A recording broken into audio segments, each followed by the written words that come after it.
qu'il va y en avoir. Alors, quelles sont les questions qui se posent? Oui, vous avez vu. Oui, monsieur le maire. Attendez, demandez à votre voisine de ne pas mettre du papier devant votre visage, car je veux voir les gens qui parlent. Merci. Bon, on a abordé en fin de commission des finances ce sujet. Simplement, donc ça a été assez rapide la manière dont on l'a abordé, mais je dois vous dire, je suis pas du tout pour le fait que l'on fasse une nouvelle DSP sur les CHML. C'est-à-dire que les conditions de marché qui vous ont poussé à mettre en place le CHML et à dire que la ville avait un rôle pour le cheval à Maison Lafitte, depuis 2007, elles ont évolué, ces conditions de marché. Et aujourd'hui, ce que j'ai compris du marché du cheval de selle à Maison Lafitte, c'est que le marché était efficient. C'est-à-dire que le marché fonctionne et que dans tous les secteurs qui sont représentés, il y a de la concurrence et il y a du service qui est donné. Du coup, je ne vois pas pourquoi la mairie doit assurer un service et de fait être concurrent de privés qui font cette activité-là pour vivre à Maison Lafitte, et je ne vois pas ce que ça apporte en fait à la ville. Et donc de ce fait, je ne suis pas du tout pour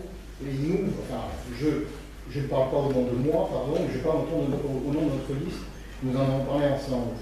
Mais nous ne sommes donc pas du tout pour cette concession, et en plus, je pense que si demain la ville, elle pouvait vendre cette surface du CHML, on aurait beaucoup d'utilité pour pouvoir utiliser cet argent et faire autre chose avec. Parce que là, en termes de montant opérationnel, on investit cette année donc 700 000 € sur ce sujet.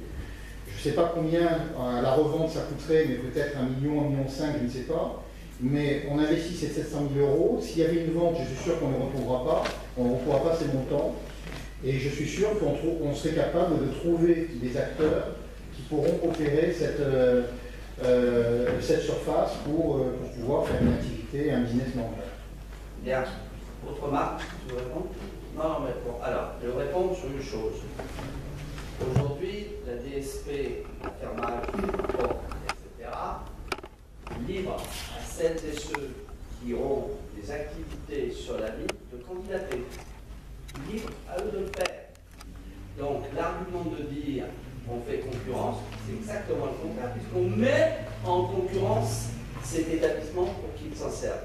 Vous posez une deuxième question derrière qui n'a rien à voir avec l'objet, qui est que celle de la destination urbaine du site.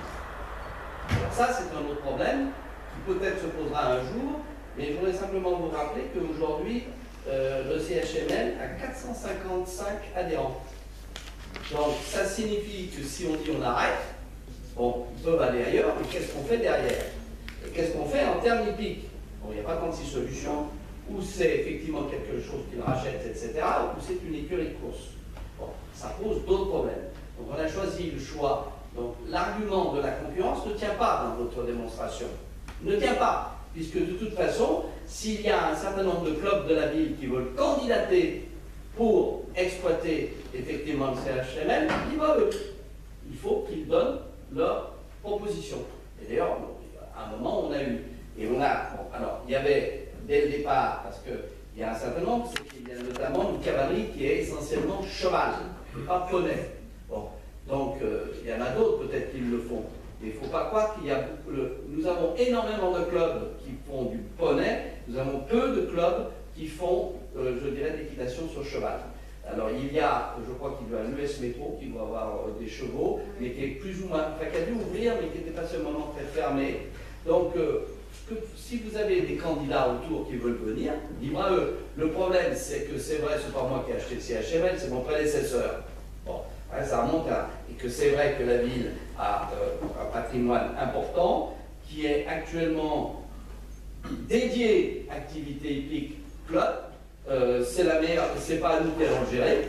Si on arrête, on a trouvé un exploitant, il y a 455 personnes qui montent, et deuxièmement, si on en fait autre chose, quelle destination compte tenu, je dirais, des difficultés qu'on connaît notamment en matière d'hippisme course. Voilà, donc c'est pas si simple que ça, et c'est la raison pour laquelle, bon, moi je ne suis pas marié, je dirais, avec tel et tel type d'activité de ce type, je veux dire, mais ça nous a paru, premièrement on a sorti les carrières, parce que ça on va pouvoir, dans le domaine privé, continuer sans doute d'acter avec le jumping, mais pour ce qui est du CHML, je crois qu'on n'a pas trouvé de meilleure solution, et que si aujourd'hui il fallait, je dirais, modifier ça, détruire cette écurie, je peux vous dire qu'on aurait un retour de bâton sur le plan politique important. Oui, monsieur.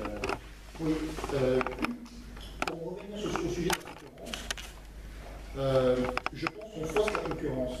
Pourquoi? Parce que typiquement, là il y a des investissements de 700 000 € qui sont faits sur l'écurie.